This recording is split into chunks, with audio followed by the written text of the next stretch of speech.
Where should you keep your gun at if you have a kid in the house? Okay, let's go back.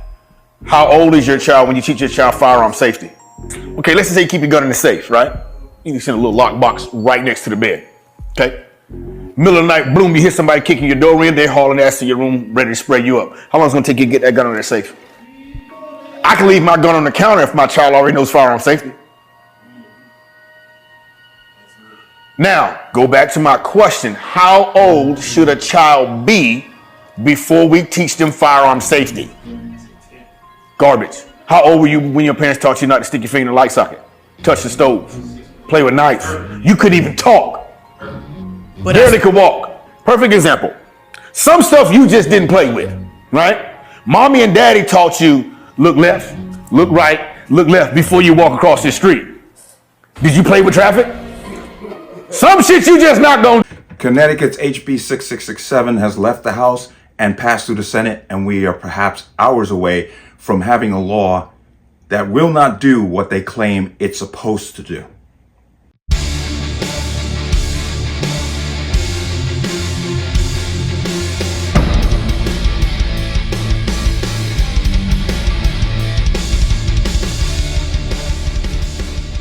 Welcome to another installment of Connecticut Gun Bench. Today's video is brought to you by P.A.N. Firearms, LLC. P.A.N. Firearms, your NRA certification and multifaceted gun training. You can reach us at 203-300-6343 or use our website at www.panfirearmsllc.com. As always, there'll be a link in the description box below. And if you like my channel, like my content and what I do here, you can support me with the link in the description box. Everything is appreciated. But let's talk about this. Connecticut residents, you know what is looming and what is coming. And you're going to find this video is going to be mostly a commentary, if anything else. But I want you to realize that constructive possession is still a viable thing. So all you have to do is pay for an item that is pretty much on the chopping block, and you can still get it even after it's signed. I don't know when it's going to be signed. There's a lot of conjecture, but as I said, this is going to be more of the commentary than it's going to be, as far as anything else. But it's interesting that once again, we're about to have a law that is going to not do what they claim it's supposed to do. And this is not unusual or different because we're seeing these laws pop up all across the country. As you know, Illinois, Colorado, California, Washington State. But what is very interesting here is it's almost like all these governors of these leftist states seem to be in basically a dick measuring contest to see who can make the most restrictive gun laws, to basically stick their chest out and go, see, look at me, while the crime continues, while the violence continues, because they will not address the problem. I'm going to just jump into this real fast. This is ABC News. Now, a slate of gun control measures were headed Saturday to Connecticut Governor Devin Lamont's desk. It hasn't been signed yet. After an all-night state Senate debate and early morning vote to approve the state's most wide-ranging gun legislation since the laws that followed the 2012 Sandy Hook school shooting. Now, I want to basically send out a thank you to Senator Sampson, who did a 7-hour basically speech to delay this thing. I congratulate him.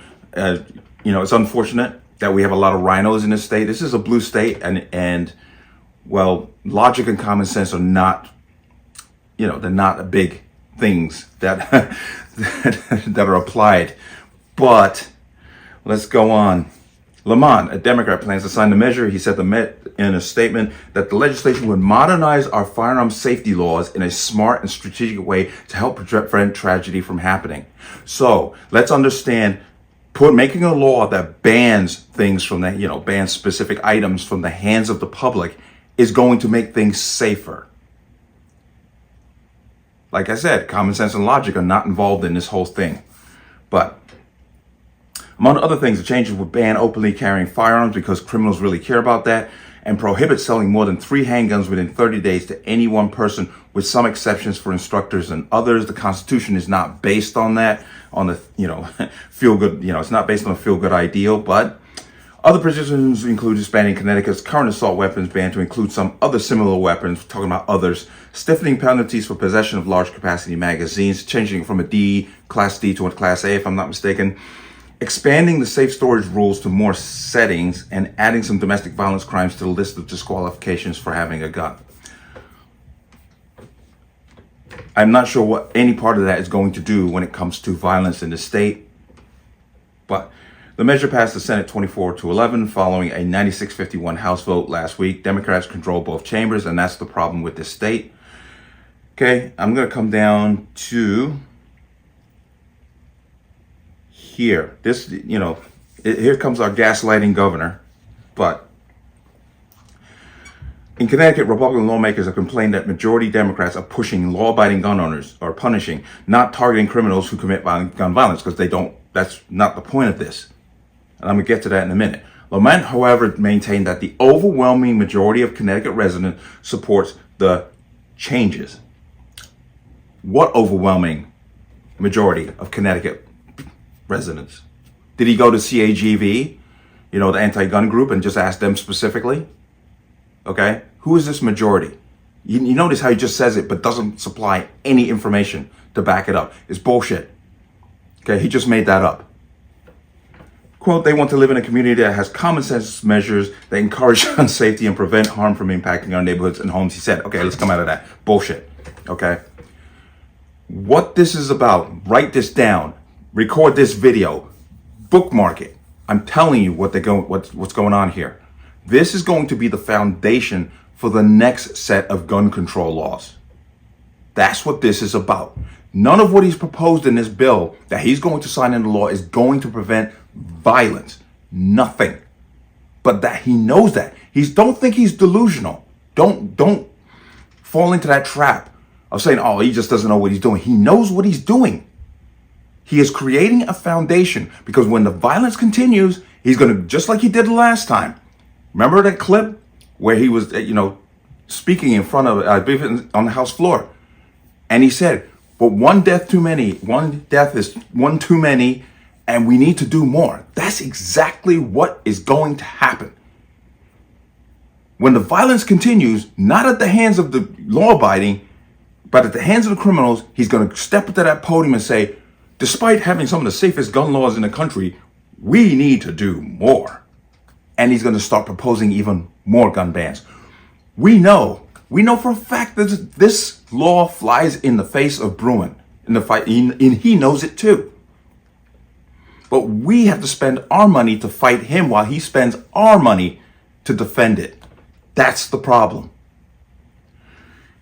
Now, he hasn't signed it yet, and it's 1403 on June 6th. It has not yet been signed. But when he signs it, there's going to be big fanfare. That's probably what they're setting up for right now.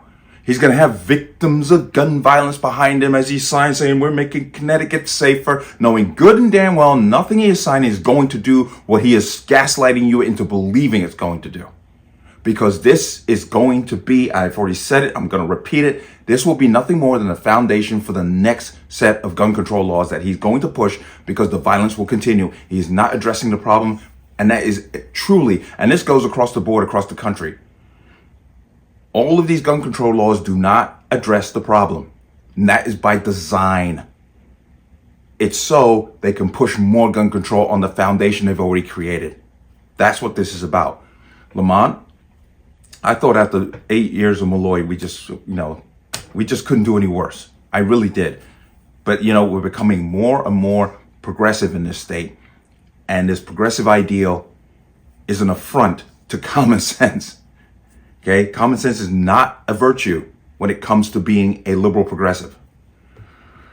But as I said, remember, constructive possession still applies. You can still pay for an item and pick it up after he signs it. So if you haven't done it, and I know a lot of people have because I've actually been to a couple of gun stores over the weekend, and boy, whew, you want to talk about pure mayhem. Unbelievable. Pure mayhem. But good for these people. Good for you. Good for you stepping up. But I'm telling you, gun owners in the state, you need to really, really reevaluate who you vote for.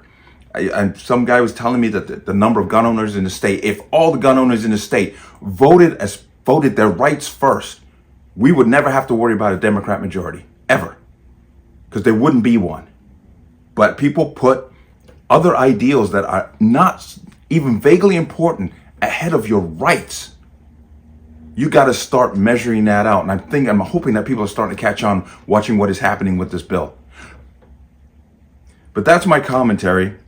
I was very happy to meet Mr. Gant. If you know Gant versus Lamont, the assault weapons ban lawsuit. Very happy to speak to him for a while. I'm hoping that at some point he and I are going to have a sit down, basically roundtable to talk about his lawsuit. And I hope that people open their eyes and see that the Democrats are just not interested in solving the violence issue. They're just interested in infringing on your rights under the guise of safety. And they got plenty of lemmings and sheep to go along with them. But let me know what you think. As always, you can leave your comments in the comment section below. And as always, any statements of violence or statements that lead to violence will be removed. Please like, share, comment, subscribe. Don't forget to hit that notification bell so you're notified the next time a video goes live. I will see you on the next one. Peace.